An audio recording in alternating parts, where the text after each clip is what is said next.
Kemudian tokoh-tokoh penting dalam pemikiran ekonomi Islam di masa Daulah Umayyah ini sebenarnya kurang lebih ada 14 ya, ada 14 yang teman-teman bisa searching di Google banyak tuh ya, di Google ataupun di di literatur yang lainnya, dari mulai Muawiyah bin Abi Sufyan sampai nanti Marwan bin Muhammad ya, atau Marwan yang kedua tahun 744 Masehi sampai tahun 750 itu.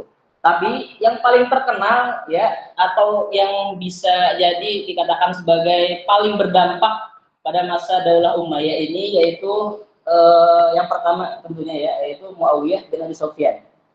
Beliau yang pertama yang meletak dasar sistem pemerintahan. Yang pertama itu. Kedua, pemimpin Islam yang merintis ekonomi maritim. Jadi beliau pertama kali yang merintis ekonomi maritim, kemudian menyusun struktur birokrasi dan sistem fiskal tadi.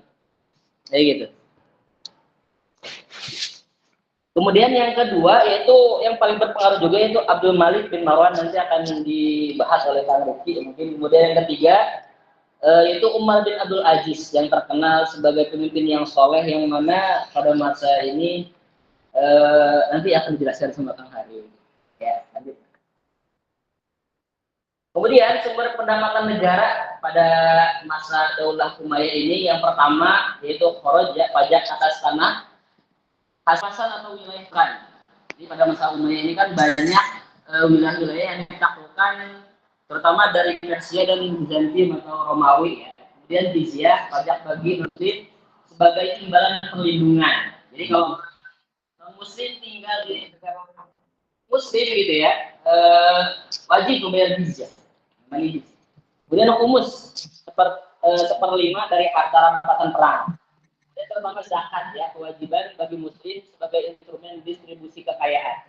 Ini yang paling utama ya, zakat. Gitu. Kemudian fa'i, ya harta yang diperoleh tanpa peperangan. Jadi dari mana? Jadi dari masyarakat, dari pasar dan sebagainya. Kemudian ada usyar dan maks, itu bea cukai dan pajak perdagangan. Jadi dari dulu juga udah ada bea cukai ya. Kita kenal di Indonesia juga ada bea cukai dan pajak perdagangan. Itu ya beberapa penghasilan yang pada masa pada masa Daulah Umayyah seperti itu. Dan pada masa Bani Umayyah ini juga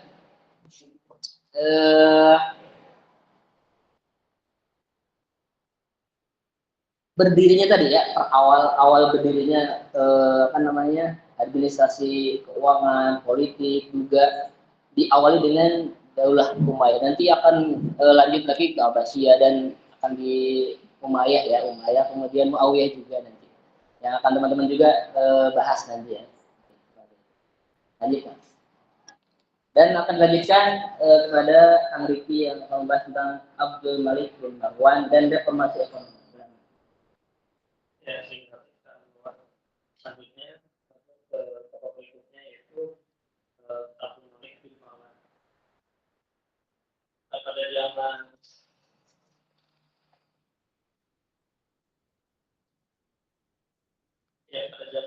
Abdul Malik bin Marwan ini dalam reformasi ekonomi di situ juga ada diceritakan pengetahuan tidak tersiap. Pada zaman tahun 1919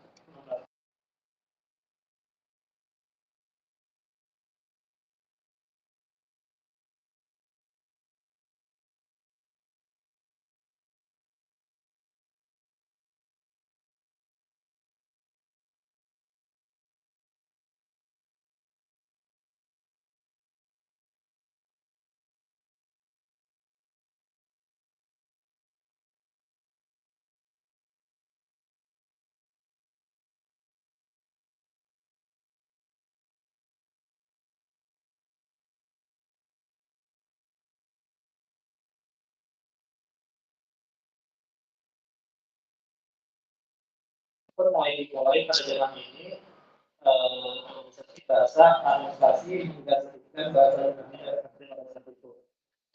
Lalu yang berikutnya yaitu adanya lembaga pos Iwan Al-Awali sebagai salah satu informasi fiskal yang dari kerajaan ke pajak pasar teh ini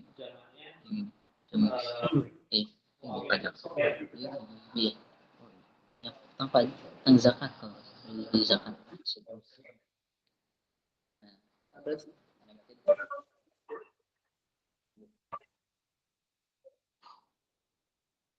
jadi selanjutnya yaitu mengenai pokok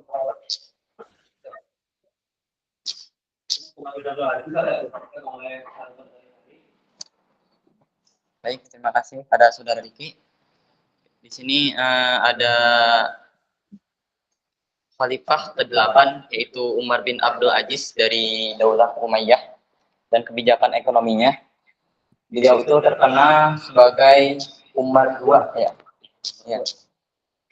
Terkenal sebagai orang yang adil, soleh, yang mengikuti sistem ekonomi pada masa Khulafaur Rasyidin dan Rasulullah SAW. Yang pertama, menghapus pajak pasar yang membebani pada pedagang kecil. Pada masa itu Khalifah ini yaitu Umar II memberikan kebebasan daerah untuk mengatur regulasi zakat sehingga pajak tidak diserahkan kepada pusat. Bahkan jika kekurangan zakat dan pajak akan diberikan subsidi dari pemerintah pusat. Insyaallah. Adanya kebijakan ini banyak daerah yang memperoleh surplus. Umar II ini menyarankan kepada daerah yang sejahtera mengirim bantuan untuk daerah yang masih tergolong kurang sehingga pemerataan pembangunan tercapai. Nah, ini tercatat dalam sejarah kesejahteraan rakyat sangat tinggi dibanding khalifah sebelum-sebelumnya. Terbukti ketika pembagian zakat, Amil kesulitan mencari mustahik. Mustahik itu yang menerima zakat. Karena sudah banyak rakyat menjadi muzaki. Jadi muzaki semua yang bingung. Mau ngasih siapa nih? Gak ada gitu yang apa? Iya, golongan yang ke-8 itu. Insyaallah. Lanjut. Yang kedua yaitu yang kedua menolak monopoli tanah, mencegah akumulasi kekayaan berlebihan.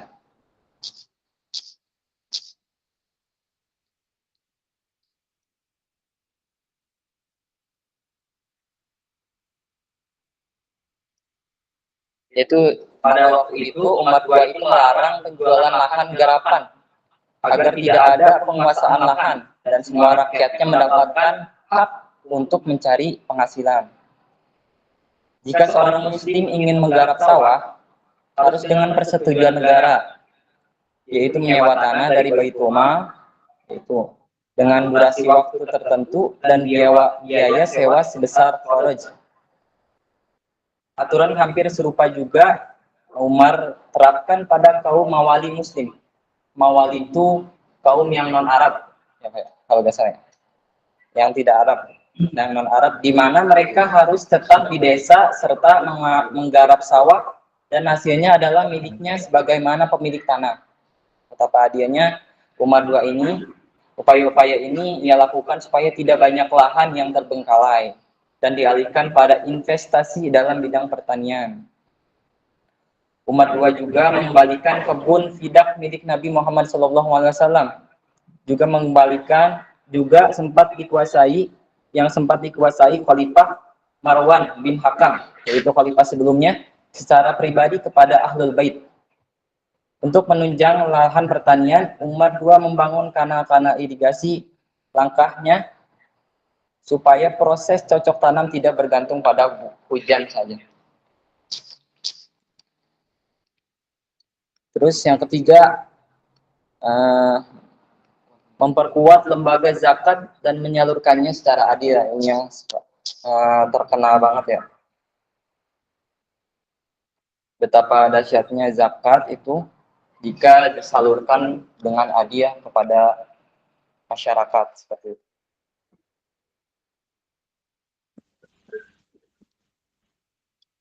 Tadi yang telah dijelaskan gitu Khalifah Umar bin Abdul Aziz ini memberikan kebebasan daerah untuk mengatur regulasi zakat sehingga pajak tidak diserahkan kepada pusat, bahkan jika kekurangan zakat, dan pajak akan diberikan subsidi dari pemerintah pusat. Yang keempat, lebih bersifat praktis dibanding teoritis. Jadi melarang pemungutan pajak yang tidak sesuai syariah. Yang tadi yang dijelaskan, misalnya pajak yang orang Mawali itu, yang non Arab itu diserahkan dengan penduduk Arab Islam seperti itu. Jadi pada pajaknya jizyah sama kharaj itu tidak dibebani pada masyarakat itu Mawali. Jadi yang dikeluarkan hanya usr kalau nggak salah, usr saja. Seperti masyarakat Muslim Arab.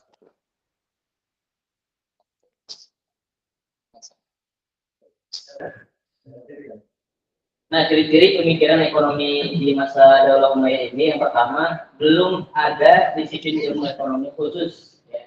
Jadi masih merata-rata. Karena memang Daulah Umayyah ini baru pertama kali ya, maksudnya setelah bangkitnya Islam ya, setelah setelah ini ataupun setelah jadi runtuh gitu ya, ataupun bermulung.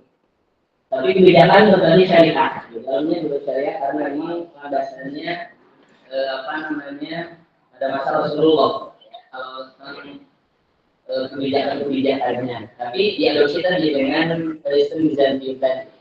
Kemudian didominasi oleh kebijakan fiskal dan praktik administrasi. Kemudian yang selanjutnya menjunjung tinggi prinsip keadilan, pemerataan dan akuntabilitas. Terutama tadi di masa Umar II ya, prinsip keadilan itu benar-benar diterapkan di masa Umar II atau Umar bin Abdul Aziz ya. Umar II itu maksudnya Umar setelah Umar bin Khattab ya, maka disebut Umar II karena memang adilnya luar biasa gitu kan. Tadi menghapus pajak, tapi zakat lah yang memang diberdayakan di masa pemerintahan beliau. Kemudian pemerataan juga sama ya, pemerataan benar-benar merata sampai tadi tidak ada orang yang mau menerima zakat gitu kan. Jadi semuanya jadi mustahil ya, mustahil lagi gitu. Dan akuntabilitas tadi mendirikan diwan ya namanya, diwan. Kemudian lebih bersifat praktis dibanding teoritis. Jadi gerak gitu kan, banyak gerak dibanding teori-teori aja. Jadi banyak gerak, banyak menyelundup. Bahkan Umar bin Abdul Aziz itu sering menyelundup ya, bahasanya belusukan gitu lihat ya masyarakatnya seperti apa, apakah ada yang kekurangan dan sebagainya itu bisa terkenal ya, dan menyelundupkan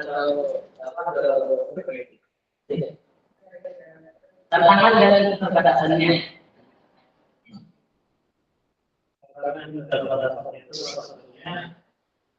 Fokus utama orang ini yaitu pengeluaran wilayah, terus kedua menjadi konflik, yang ketiga yaitu masuk berkembang luas dalam bidang ekonomi. Yang terakhir belum seluruhnya tokoh ekonomi ini lebih banyak kebijakan dari Kesimpulannya dapat kita petik yaitu pada masa Umayyah ini meletakkan fondasi awal sistem ekonomi Islam karena merupakan daulah pertama setelah Khulafaur Rasyidin.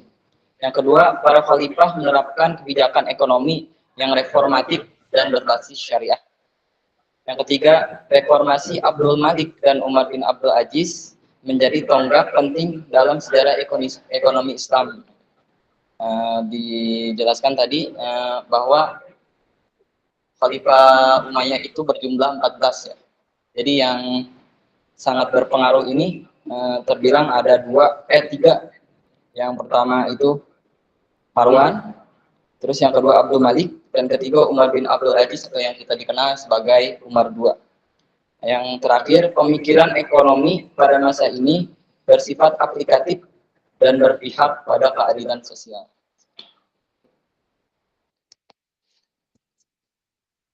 Ya, mungkin itu yang bisa kami presentasikan pada hari ini. Dan dari teman-teman yang mau ditanyakan atau disampaikan atau menyanggah mungkin dari barangkali di antara kami ada yang salah ngomong, salah ucap, silakan waktunya dipersilakan. Ya. Kita selamat atau Mas Wan. Mau tanya dong. Silakan. Ditanya. Yang online. Hari-hari aku mau tanya. Apa? Nanya apa? Silakan apa? Apa? Untung nggak ada temennya.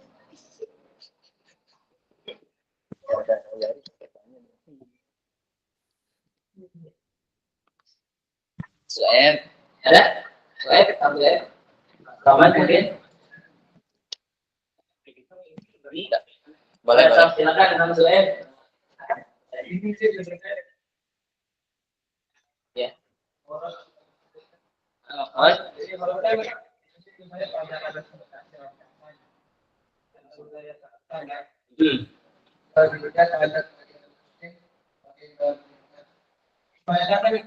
Yang dirampaskan atau wilayah kan aku nggak muslim gitu. Nah itu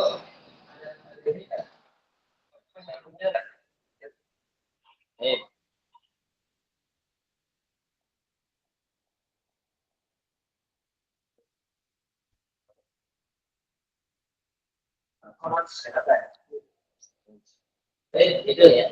Tabung dulu. Ada lagi? Ya belum. Ya belum ya. Boleh lah. Jadi perbedaannya tadi kalau sama DJ tadi ya. Jadi kalau itu pajak atas tanah rampasan atau wilayah taruhan. Jadi di masa Daulah Umayyah ini kan tadi ya lebih fokusnya ke penaklukan ataupun perluasan wilayah ya. Karena pada saat itu sebelum Bani Umayyah berdiri itu tadi semua wilayah itu dikuasai oleh Bizantium atau Persia ya, atau Romawi gitu kan. Kuat banget ya, beratus-ratus tahun gitu ya. Romawi itu menguasai wilayah Muslim ya pada saat itu. Jadi ketika ditaklukkan ada namanya koror, pajak atas tanah hasil rampasan. Jadi ketika tanah itu sudah jadi milik Bani Umayyah gitu ya pada masa Abu Sufyan gitu ya. Jadi tanah itu ada pajak namanya koror, kayak gitu ya. Kalau tidak ya pajak bagi non muslim sebagai imbalan perlindungan. Jadi kalau ada non muslim nih bekas Romawi, bekas Persia tinggal di wilayah muslim hasil tadi taklukan itu, kemudian non muslim itu masih tinggal di situ, nah dia harus bayar pajak itu bedanya. Ya kalau itu mah setiap keseluruhan gitu ya tadi. Kalau misalnya kita dapat tempat itu ada namanya pajak dari koror ya. Dia itu orang non muslim tinggal di situ, kemudian dia wajib bayar pajak ke negara. Namanya ini. Paham ya? Gitu. Ya. Itu mungkin ya, mungkin nanti ada tambahan dari sini. Itu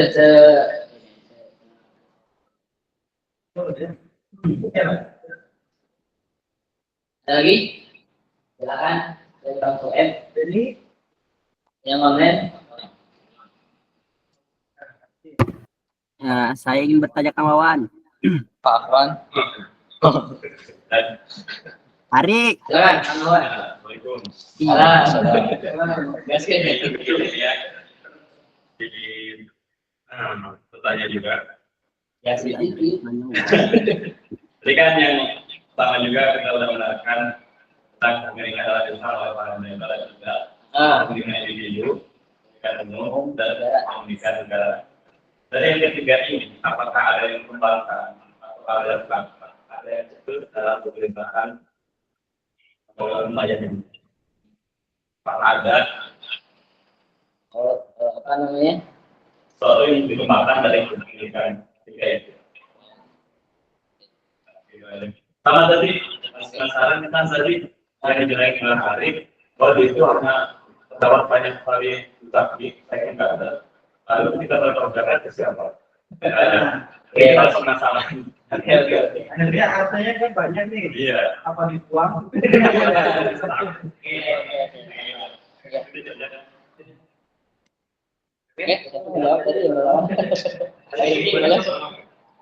Oke, jadi di masa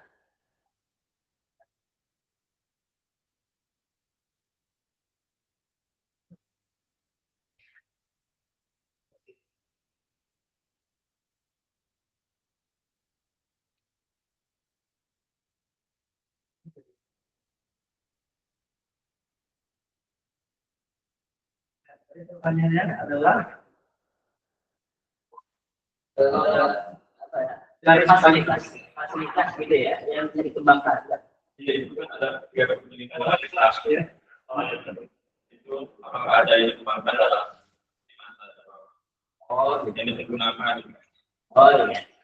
yang sekarang atau pada masa itu? Pada masa itu, oh, iya. Oke. Jadi pada masa itu ya itu tadi ya lebih kejahatan ya.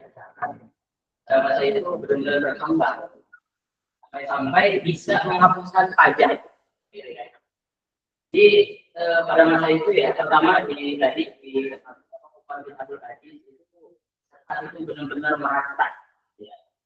Kan itu tadi sampai tidak ada apa namanya tidak ada statistik zakat itu merata, kemudian dari merata itu ya orang-orang di sana mempergunakan zakat itu dengan sebaik mungkin usaha untuk berdagang dan sebagainya. Tidak ada untuk kaitan itu paling berkembang ya. Kalau izin itu umum ya, pajak tanah hasil perang gitu ya.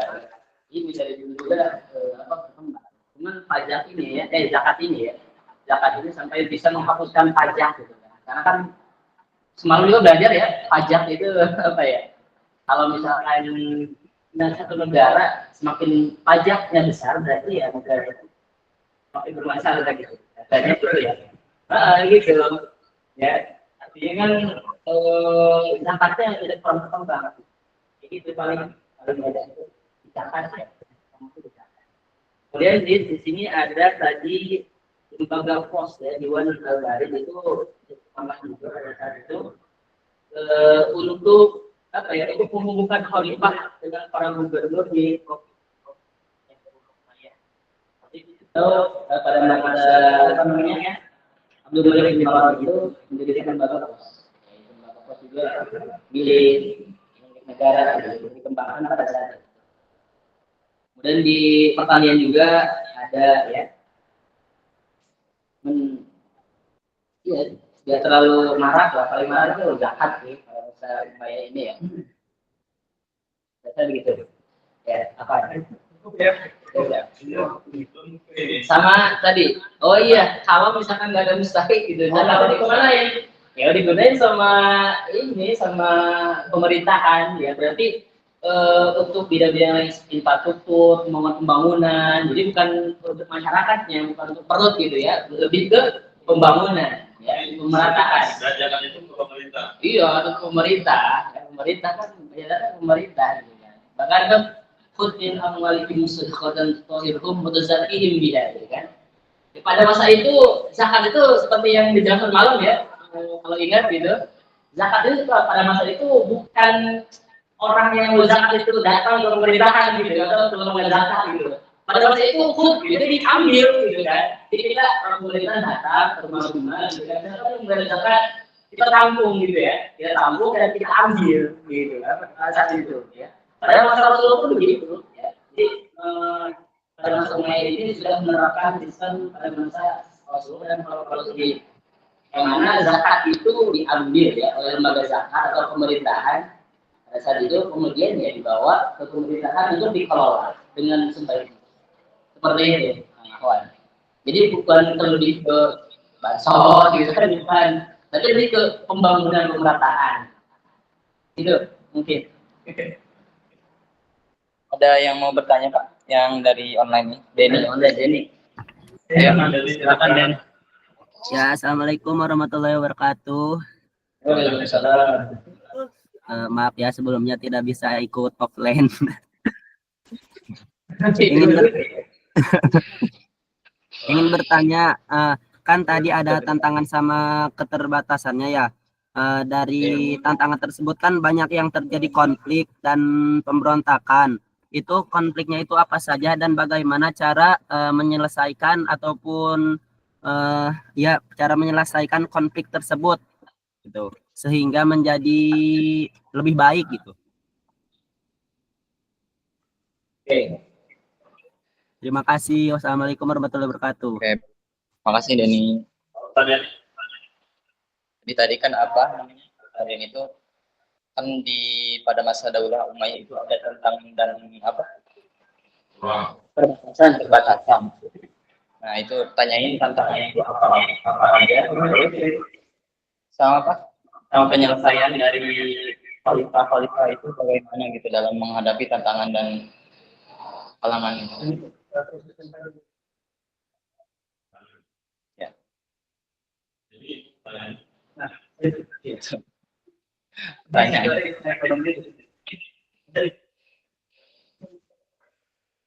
Jadi pertanyaannya apa saja tantangannya dan bagaimana penyelesaian khalifah-khalifah pada masa Daulah Umayyah. Jadi banyak terjadi konflik ya, itu ya. Jadi konflik dan pemberontakan internal. Jawab. Ayo, mana Bapak? Tidak semua harus menjawab. Hah? Semua yang Oh gitu. Coba Pak. Karena pada masa Umayyah ini terjadinya perang Siffin, Pak, ya. Perang Siffin atau itu ini pada masa Umayyah, Pak? Bukan. bukan Antara Ali sama Muawiyah itu kan belum belum ya berarti ya. belum belum perpindahan. Belum perpindahan ya. Ada Oh. hidup. Mm-mm. Masih apa ya? Isi jabat. Reformasi. Apa? Pertanyaannya banyak sih tadi. Tadi Iya. apa? So. Salah satu tantangannya dari ini si golongan Mawali ya. Mawali itu golongan yang non Arab masuk Muslim. Enggak. Muslim tapi dia non Arab. Nah, seperti itu. Jadi dia itu dikenakan kharaj sama jizyah sebelum masa Umar bin Abdul Aziz. Nah, setelah masa Umar bin Abdul Aziz itu beliau memberlakukan tidak adanya jizyah sama kharaj diganti dengan ushr. Ushr apa tuh? Oke. Seperti itu. Salah satunya itu. Jadinya Bukan kita itu. iya.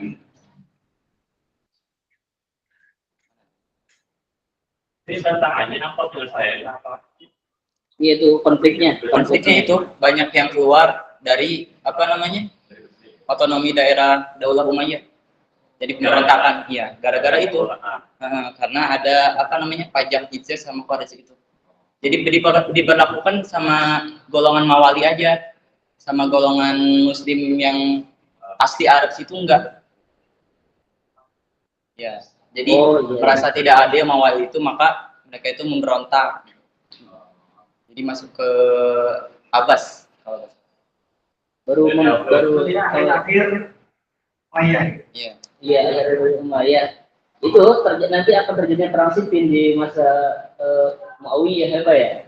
Kemudian itu Nanti lagi ya. masa Khalifah kali yang Maksudnya konfliknya itu tadi ya, konflik antar suku Arab tadi ya. Kayak perontakan. tidak lagi apa ya. Oh iya. Kalau Khawarij juga sama Pak, dari semua ya. Khawarij.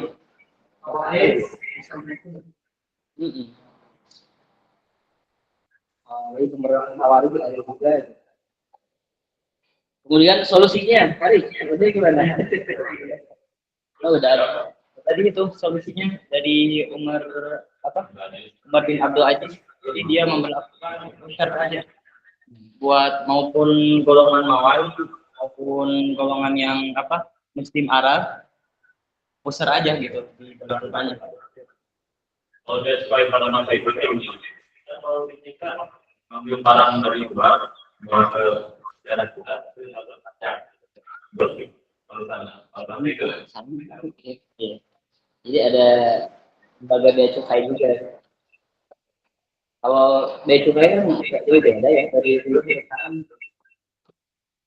Intinya kalau ada barang dari luar ya harus ini gitu kan. Pajak dulu kayak gitu.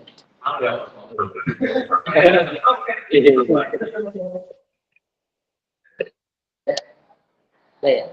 Yang selesai kita. Iya. Tapi itu aja mungkin. Terima kasih pada teman-teman yang sudah mau berdiskusi ya pada kesempatan kita di hari ini. Mudah-mudahan kita mendapatkan ilmu yang bermanfaat dan juga akan nanti dalam kehidupan kita sehari-hari. Min Allah alamin. Untuk istri alhamdulillah. Dan akan dilanjutkan atau diperjelas pada kita itu kalender. Terima kasih kelas kelompok 1 ini sudah. Teman-teman semua yang online maupun yang offline. Kita bahas menarik pertanyaan pertama tadi Tentang orang dan tentang rahasia. Poros dan Indonesia. Sebenarnya kalau dalam Islam pajak itu jadi tidak semua yang disebut pajak. Yang nanti zakat itu tidak disebutkan pajak. Harus juga disebut, tapi bukan disebut pajak. Kalau dalam Islam disebut pajak apa?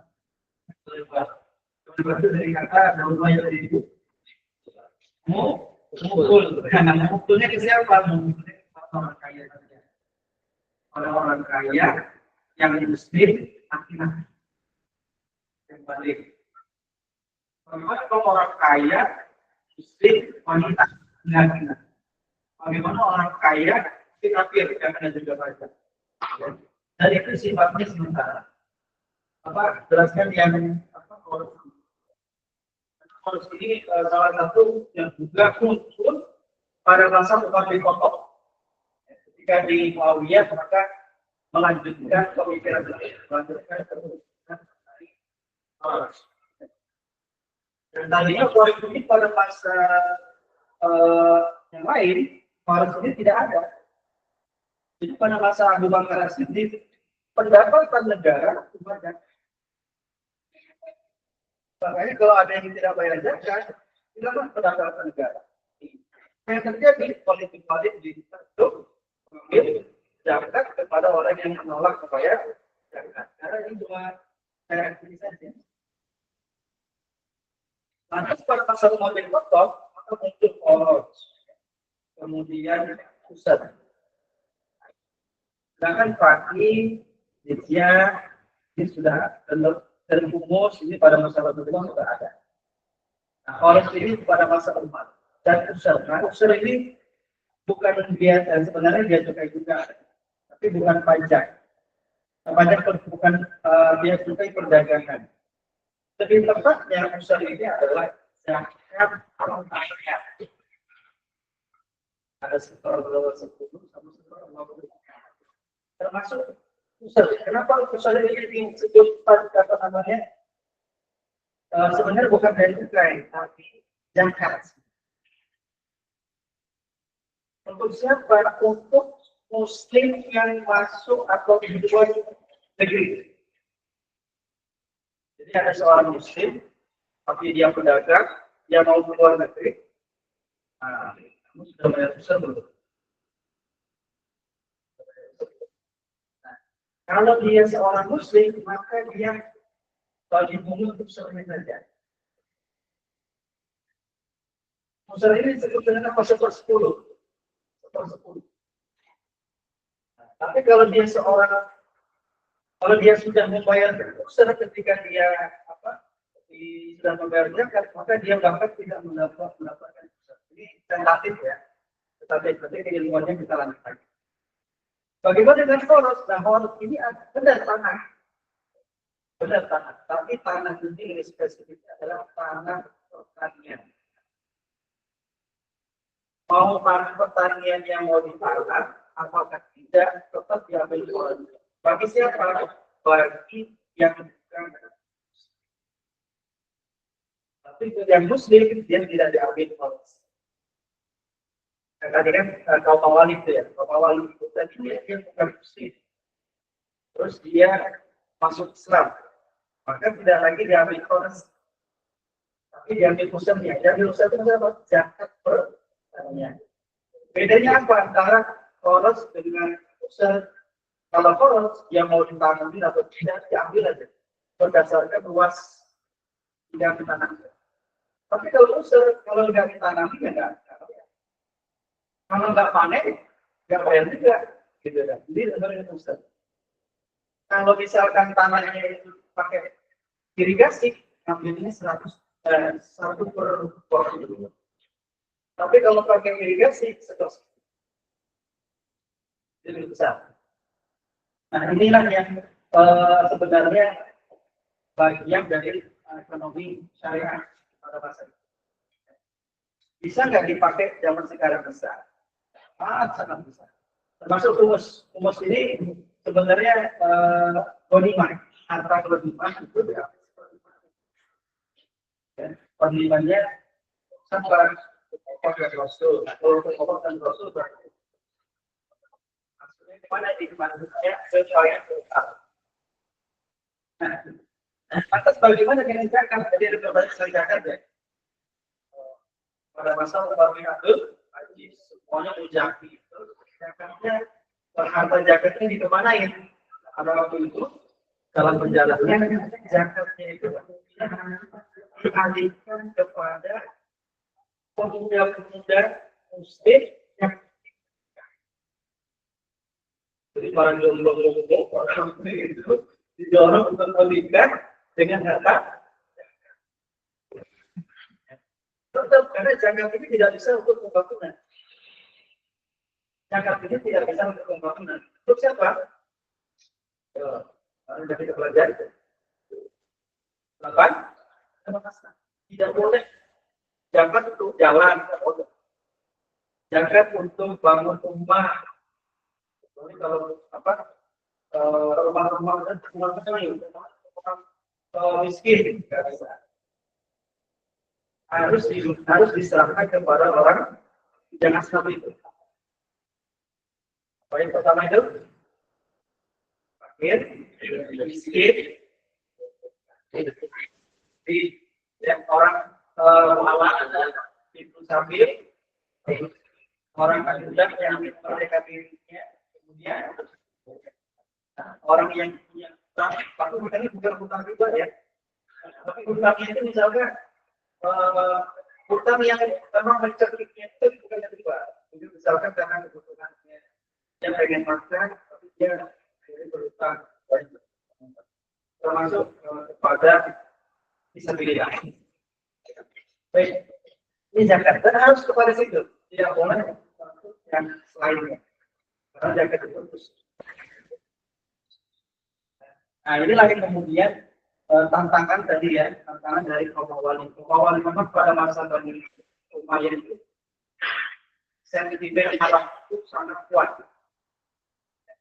Jadi negara itu benar-benar dikuasai oleh orang etnis Arab.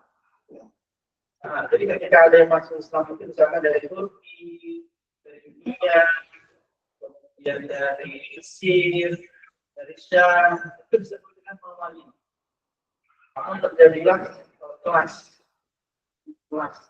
ini harus tidak boleh.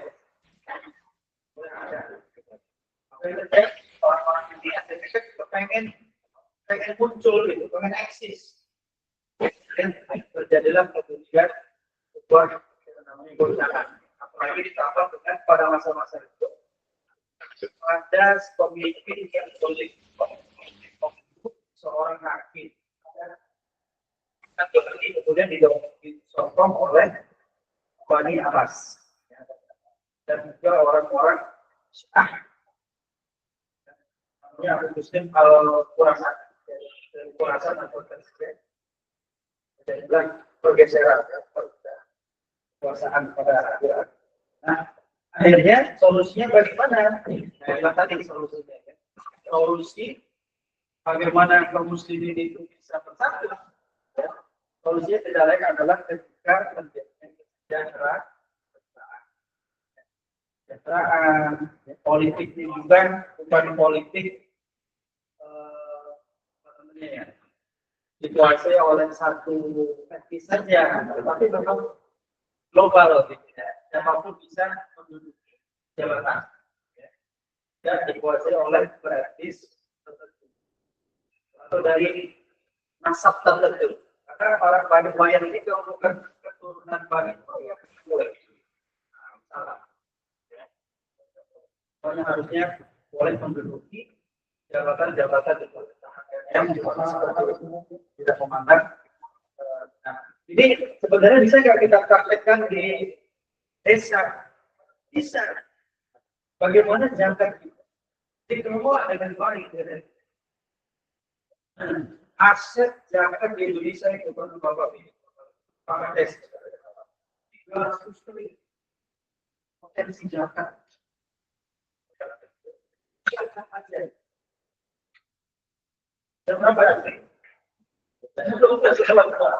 Oke, ini dari kita tentang zakat ya, teman-teman. Kalau nanti insyaallah prodi ekonomi syariah akan main 13. Mudah-mudahan kita bisa pada pelajar dari orang-orang kota atau kabupaten ekonomi. Jadi teman-teman bisa apa ya, lebih eksis lah ya. Wah, kita banyak kerjasama. Yang begini tolong kamu belajar, yang di Inovate dan juga di Kota Bogor. Basnas, BWI, dan juga pengusaha muslim, industri, perbankan syariah, dan sebagainya. Kita bikin kerjasama. Ya. Kalian setelah pionir-pionirnya, jangan merasa capek, jangan merasa puas. Ya. Kita harusnya jadi pewaris. Pewaris atau pewaris agar ekonomi syariah ini STI. Demikian dari Bapak, terima kasih. Kelompok 1, kelompok 2 bersiap-siap untuk pertanyaan. Assalamualaikum warahmatullahi wabarakatuh. Terima kasih yang di online ya. Jangan lupa absensi ya.